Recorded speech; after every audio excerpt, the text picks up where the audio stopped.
Assalamualaikum warahmatullahi wabarakatuh. Kami dari kelompok sekian ingin mempresentasikan materi akal dan wahyu dengan peranggotakan yang pertama saya sendiri AM Nizar Alfian Putrotomo dengan NIM L200-200-214, dan kemudian ada Anissa Nur Aidah dengan NIM L200-200-205. Kemudian ada Muhammad Zulfikar Ali dengan NIM L200-200-203 dan Muhammad Dimas Nur Iksan NIM L200-200-204. Nabila Episifani NIM L200-200-215 dan yang terakhir Sabita Natsmi Ratri dengan NIM L200-200-240. Pengertian akal dan wahyu. Akal berasal dari bahasa Arab aqala yaqilu yang secara lughawi atau bahasa etimologi memiliki banyak makna, sehingga kata al-aql sering disebut sebagai lafal musitarok, yakni kata yang memiliki banyak makna. Dalam kamus bahasa Arab, al-munjid fi al-lughah wa al-lam dijelaskan bahwa aqala memiliki makna adraka, mencapai, mengetahui, fahima, memahami, tadabbara wa tafakkara, merenung dan berpikir. Kemudian wahyu berasal dari bahasa Arab al-wahyu, merupakan kata asli Arab, bukan kata pinjaman dari bahasa asing atau mu'arab.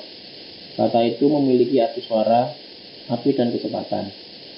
Al-wahyu juga sering diartikan dengan bisikan, isyarat, tulisan, dan kitab. Oleh karenanya, wahyu dipahami sebagai pemberitahuan secara tersembunyi dan cepat.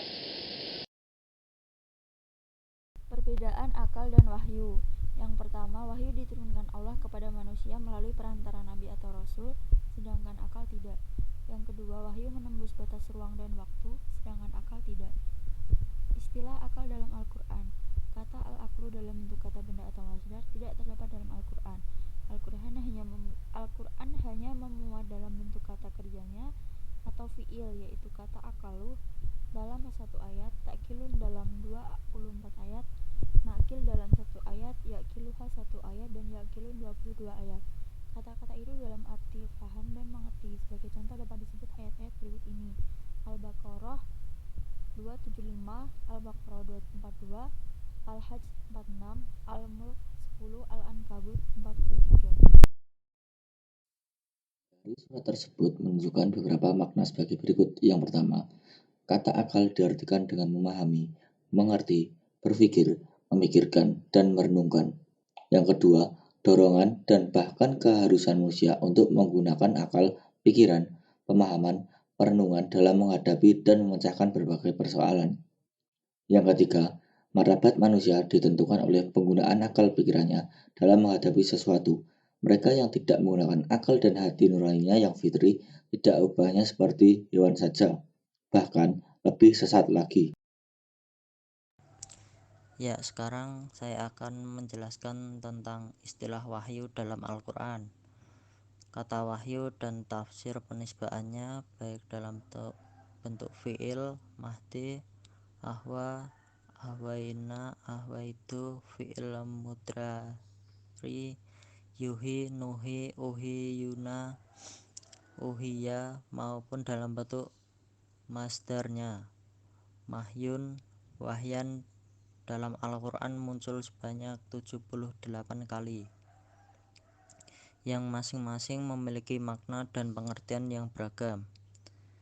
78 kali kata wahyu dan tafsirnya itu ada dalam Al-Quran. Dilihat dari segi maknanya dapat dikelompokkan sebagai berikut. Dalam surat An-Nisa, Al-A'raf, Al-Nahl, Al-Isra, dan Al-Qasas.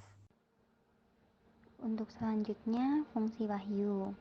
Yang pertama, sebagai konfirmasi terhadap pengetahuan yang dihasilkan oleh akal. Yang kedua, sebagai informasi terhadap pengetahuan yang berkaitan dengan hubungan vertikal antara manusia dan Tuhan. Keutamaan ilmu dan yang memilikinya. Yang pertama, merupakan cahaya bagi pemiliknya. Yang kedua, akan terangkat derajatnya. Yang ketiga, akan dihormati dan dimuliakan. Yang keempat, mampu berkreativitas dan berinovasi. Yang kelima, ilmu akan menjaga pemiliknya. Dan yang terakhir, akan masuk surga. Sekian yang dapat kami sampaikan, kurang lebihnya mohon maaf. Terima kasih. Wassalamualaikum warahmatullahi wabarakatuh.